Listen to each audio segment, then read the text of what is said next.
God bless you all. It's good to see you here this morning and to encounter Jesus, and we've encountered him this morning. Faith is a gift, and we should say thank you, God, for the faith that you give to us. And this morning we'll conclude our Hebrews series, Jesus Greater Than. We'll be in the 11th chapter of Hebrews. We're going to pick one story in Hebrews 11, and we're going to talk through that. It'll kind of represent all of the stories that we find in the book of Hebrews, chapter 11, this faith hall of fame. So Jesus greater than. The two goals, remember, to elevate Jesus as superior. We want to do that with our lives, and Hebrews encourage us to do that. And number two, the writer challenges us to remain faithful to Jesus despite persecution. Those are the two goals as we work through the book of Hebrews. Remember, there's a temptation to return to Judaism, to return to the old way of life. And you know, there's always that temptation for us to go back to the way we used to respond when we got angry, the way we used to respond when tempted with this. We used to say this whenever we were a non-Christian, but we're now in Christ, and so we respond differently. But there's always a temptation from Satan to return to what was natural. But Christ calls us to the supernatural, and that's where we're going to be this morning. Jesus, he's prophet, priest, and king. We remember that.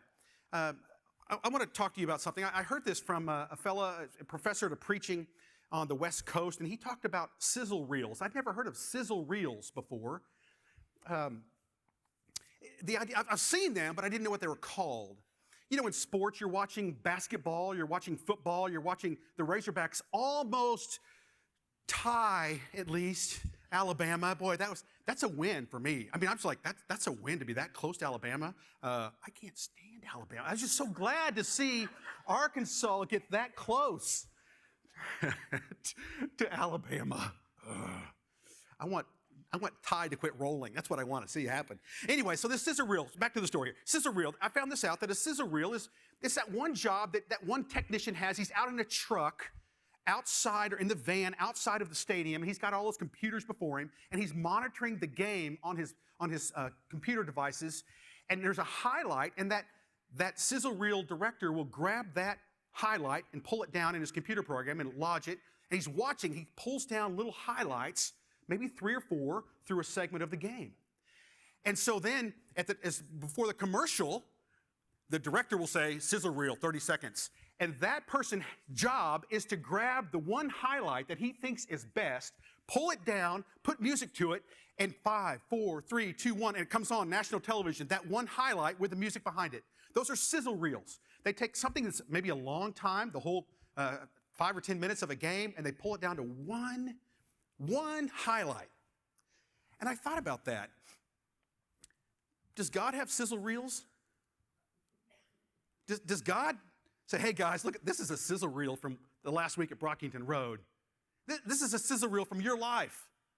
That maybe God has sizzle reels. And I thought, Hebrews 11 are sizzle reels for God. They take maybe 5 or 6 chapters of the Old Testament and they boil it down to one sentence in Hebrews. Think about that.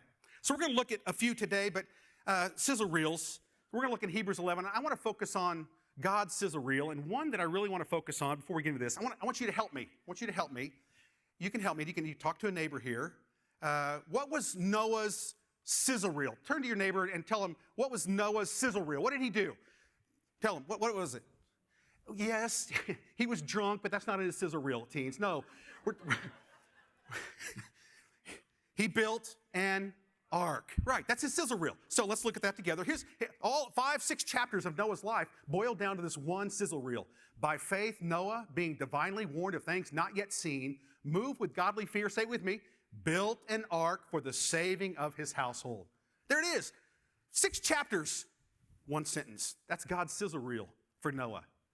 How about Abraham? What was Abraham's sizzle? Let's look at that. This is it right here. By faith, Abraham, when called to go to a place he would later receive as his inheritance, obeyed and went, even though he did not know where he was going. This is kind of like driving in Little Rock. There are people that don't know where they are going. And you're like, what are you doing? Quit shaving while you're driving. You see, what are you doing? We have people driving, they don't know where they're going. In fact, if I'm downtown and I can't find transportation and somebody comes along and they say, hey, come with me. if I don't know them or I don't know where they're going, I'm not getting in their car, okay? I've seen too many mafia movies with my wife, Sheree. She likes to watch those crazy shows. And you get in the car, hey, get in the car, get in the car. And you're like, where are we going? Don't worry about it. And you're like, well, I'm not getting in that car because you don't see them in the next scene, do you? And so God says, Abraham, go. I'm going to show you where to go. And his family goes, where are you going? He goes, I don't know. God said, just go, so I'm going. Abraham just goes. That's the scissor reel. Abraham left, and he went. He just left. I want to ask you a quiz. Give you a quiz. If we had to boil down the life of Joseph to one thing, one sizzle reel, what would it be? Let's kind of just tiptoe through Joseph's life here. And this will kind of comprise all of what happened through Hebrews 11. Remember, Joseph he's the 11th of 12 sons. And one day, Jacob, his father, says, I'm going to come out with this coat of many colors. And he's got the 12 sons lined up there. And he says, he goes right up to Simeon. I love you, Simeon. He passes him. I love you, Reuben. I love you, Levi. I love you, Judah. And he passes by all the brothers, and he gets down, and Simeon and little Benjamin, the youngest, is thinking, yes, this is my day. I'm going to get the coat. But he stops right before the youngest boy. He stops in front of who? Joseph. And he puts this coat of many colors on Joseph. And the brothers are thinking, not Joseph the jerk. Why would they give it to Joseph the jerk? And you say, well, why would they call Joseph a jerk? Well, it's because, remember, he had dreams. He had dreams, and it was at breakfast one morning, and all the brothers are sitting around the table, and Joseph says, hey, brothers, I had a dream last night. Oh, be quiet, Joseph. We don't want to hear about your dream. He says, no, listen, you were in it. I had this dream. You were stars. And they're like, oh, we were? Yeah, you were stars. And I was a star. And Mom and Dad were there. Dad was the sun, and Mom was the moon. But all of the stars and the moon and the sun bowed down to me. I mean, that's asking for a beatdown, isn't it? When you do that with that many brothers. And they didn't like him. In fact, they hated him. They hated Joseph.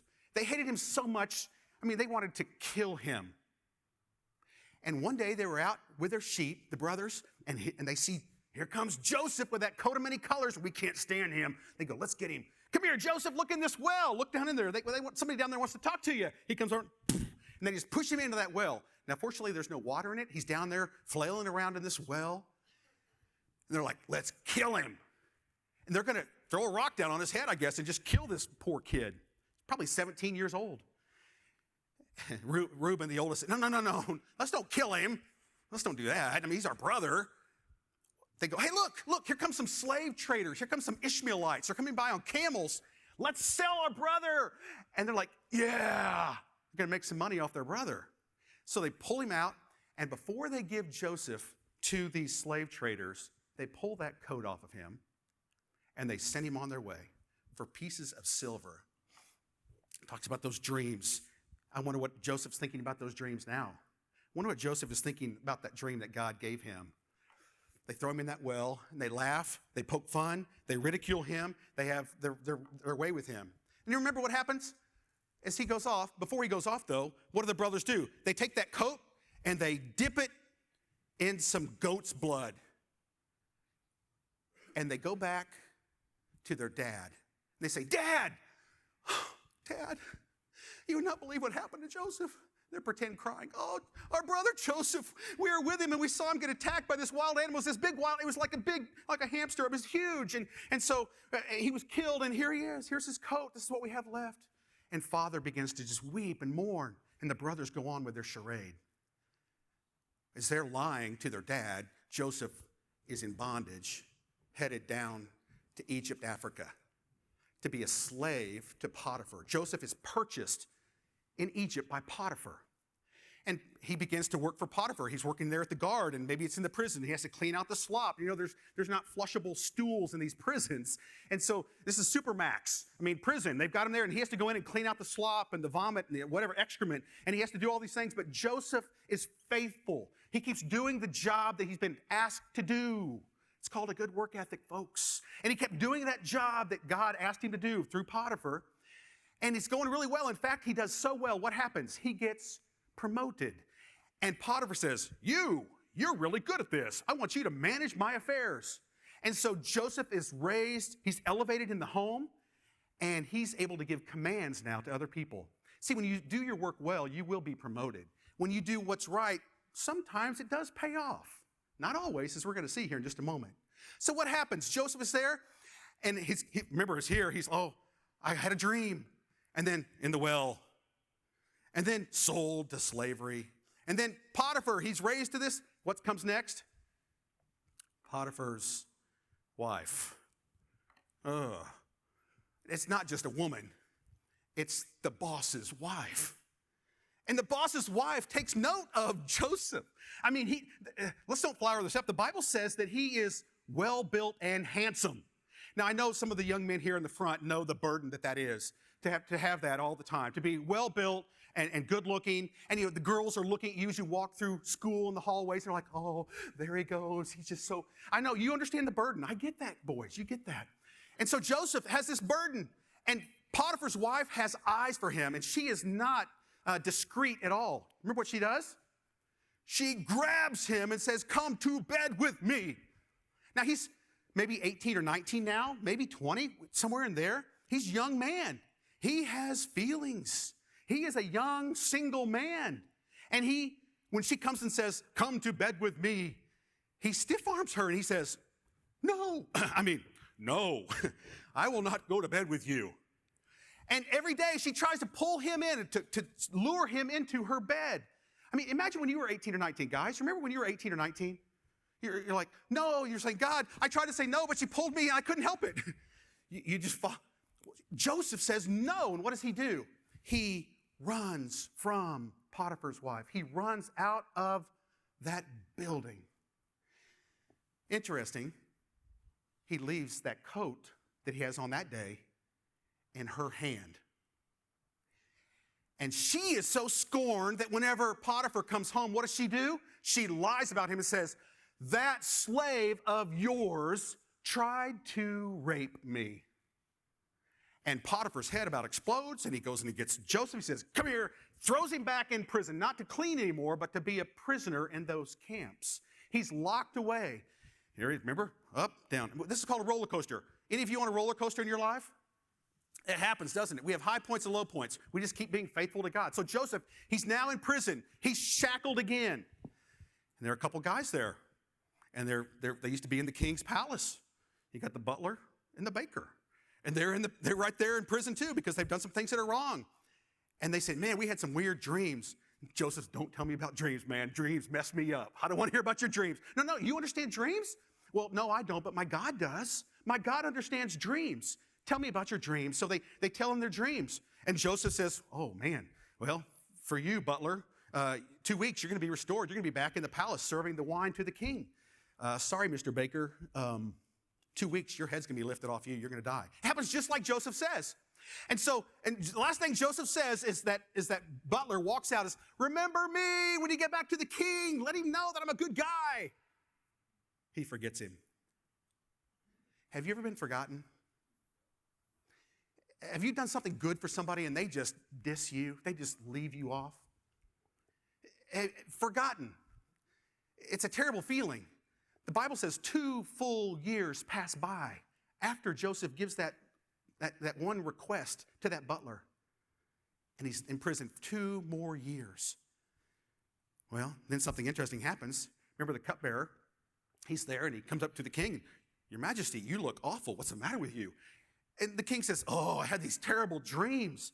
Oh, man, I had this dream that there were these 7 fat cows that came up out of the Nile, and they looked really plump and good. And then 7 skinny cows came up out of the Nile and came over and ate those fat cows, and they stayed skinny. That's kind of the diet plan some of us are looking for, right? And so anyway, he eats those cows, and he says, I don't know what to do with this.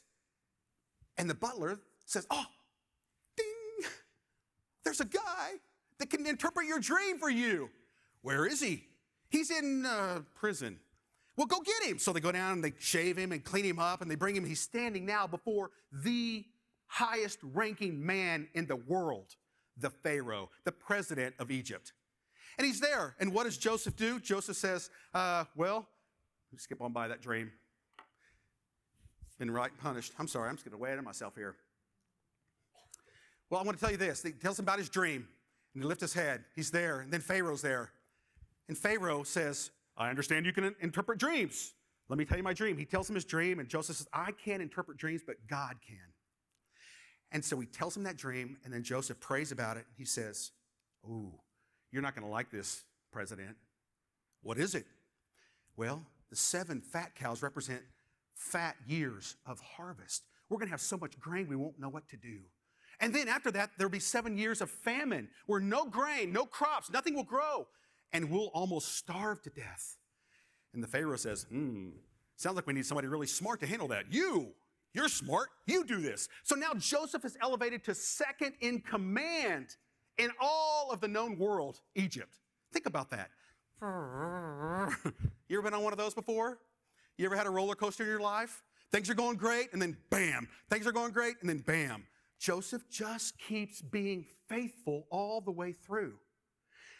So now the famine's so bad, the 11 brothers, after several times of coming down to Egypt, they finally say, you got to go down and get grain. So they come down, and they go in, and they stand. They say, we need to see who's in charge of the grain. And one of the guys says, go in there. You'll see the man who's in charge. Go in there and talk to him. He'll give you audience. So they walk in, and they don't recognize Joseph. The brothers don't. But Joseph recognizes his brothers. And those brothers come in, and they kneel down. They bow down in front of him. And he's like, oh, man, this is it. That dream I had all those years ago. Here they are bowing down in front of me. Joseph kind of plays with them a little bit. He kind of toys with them a little bit. But then he finally says, guys, I'm Joseph. It's like a Scooby-Doo moment. You know, they pull the mask off at the end, like, oh, it's you. And then now they're so scared, like, oh no, he's going to kill us. Joseph's going to kill us. We threw him in a well. Now he's going to have his way with us. And Joseph says, no. No, what you meant for evil, God meant for good. God's not going to kill you. God's going to use this to help us, to restore us. And he hugs them. He loves on them. And they're still just kind of shaken by this whole thing. They can't believe it's that Home Alone moment where like, oh, it's Joseph. Joseph makes his big reveal to him. Okay, there it is. That's Joseph's life. What you got one sentence. What's Joseph's sizzle reel? What's his sizzle reel? What's the one thing from Joseph's life you say, man, that's it. That's Joseph's life in one sentence. Are you ready? You're not ready. I know you're not ready. Are you ready? You're not. I know you're not. I wasn't ready. I'm ready now, but I wasn't ready when I was studying this. It's this. Here it is. By faith, Joseph, as he was nearing the end of his life, mentioned the exodus of the Israelites and gave instructions concerning his bones. That's it? That's the sizzle reel from Joseph's life? Say, why does it say that? I had to go back to Genesis and do some study on that. Why is this his sizzle reel? Why is this the most important thing in his life? Well, here it is. And Joseph said to his brothers, he's old. He's 110 years old. He's 110. I'm about 100. He's old. I am about to die. I mean, he's old, okay? But God will visit you and bring you up out of the land that he was sworn to Abraham, to Isaac, and to Jacob. Then Joseph made the sons of Israel swear, saying, God will surely visit you, and you shall carry up my bones from here. Why? Why is this the thing that Joseph says? I mean, he's watching these boys. He's watching his sons and his grandsons. He's 110. He's like, oh my goodness, these yahoos are going to forget Yahweh. We need to tell them that this place is not where we're going to live. We're moving on out of here. We're not staying here. We're moving on to the promised land. Come here. He gets one of his grandkids. Come over. Come here. Hey, listen, Sonny. Listen, when Grandpa dies, don't bury him. Grandpa, that's weird. No, listen, grandson, listen. When Grandpa dies, you take my bones and you take them with you out of here. God's not going to leave us here. Grandpa, carry your bones out of here. Listen, grandson, do you have a backpack? Yeah. Put my bones in your backpack. And when you go to school, people wonder, Grandpa, what do I say if I'm at school? Well, tell them, Grandpa's in there, but we're leaving here. We're going to the promised land. And they're like, you're weird. That's what Joseph says to his grandson. Take my bones out of this place because this is not your final resting place. This is not where you're staying. You're moving on to a better place. Hello? You're moving on to a better place. And so now, they don't get it. It's like, oh. He's like, oh, my my ticker. Joseph, he's old now, 110. He's like, oh, take my bones, get me out of here. Do it. Don't argue with me. Just take me out of here. Grandpa, that's crazy. No, take me out of here. We got a better place. Don't you understand, he says. Wait a minute, let me stop. Don't you understand? This is not our final place. We've got COVID, and we've got terrorism, and we've got all kinds of stuff polluting our place. But this is not our final resting place. Most of the time we're like this. We're seeing what's right in front of us. And Joseph says to his kids, look ahead. Look beyond where you are right now. We're not sticking around here. We're leaving this place. Live your best here, but don't get too comfortable here. We're not, he says, we're never getting out of here. That's what the grandkids say. Joseph says, no, we are getting out of here. Take my bones when you go. I have confidence. I have faith. Now, faith is being sure of what we hope for and certain of what we do not see. Do you have confidence? Do you have confidence? Oh, we're like this all the time, aren't we? We're like this. The news, the media, jobs, tasks, the responsibilities all around us. And God says, look beyond. Look out there. In light of that, make your decisions here. Who do you marry? Make your decision in light of, we're going there. What business do I do? Make your decision in light of where we're going. How do I do this? What do I buy? What do I do here? Make your decision in light of where you're going. We're going to the promised land by faith. That's the sizzle reel for Joseph. So look where you're going. This song kind of came to my mind as I was studying for this. This world is not my home. I'm just passing through. My treasures are laid up somewhere beyond the blue. The angels beckon me from heaven's open door, and I can't feel at home in this world anymore. Isn't that a good phrase to think on? Wow. Look at where you are going. Don't get down. Don't get discouraged. Don't get the blues. Teens, don't think this is the best it's going to get, because it's not. We're going home by faith in Christ. Joseph sizzle reel, take my bones. Why? Because this ain't my home. We're leaving this place. We're going to the promised land. Are you in a lot of trouble? Are you mixed up? Are you confused? Are you hurt? Are you bruised? Are you beaten? This ain't our home. We're going home. We're going to the promised land with him. Before I close, just a silly thing, but it really ties in. Did any of you ever watch The Coyote and the Roadrunner when you were a kid? Yeah. I don't know what it was. I mean, no matter what happened, this coyote would almost get the Roadrunner. And he would paint, the coyote would paint like a bridge or a tunnel on rocks. And he'd be standing there, and a train would come out of that and kill Coyote. And he could never get the Roadrunner. Roadrunner could always get away. I thought, that is so cool. Wouldn't it be great to have a pet like that? To have a Roadrunner in your house that could just get away from anything. And it wasn't until I was probably 20 years old that I realized why Coyote got hit and Roadrunner always got away. And it was this, that Roadrunner had an agreement with the rider. and no matter what situation the Roadrunner was in, they just ride him right out of that. He'd be gone. Folks, listen, we have an agreement with the rider. No matter what situation we are in, God's writing something different. No matter how bad you think it is, we're out of here.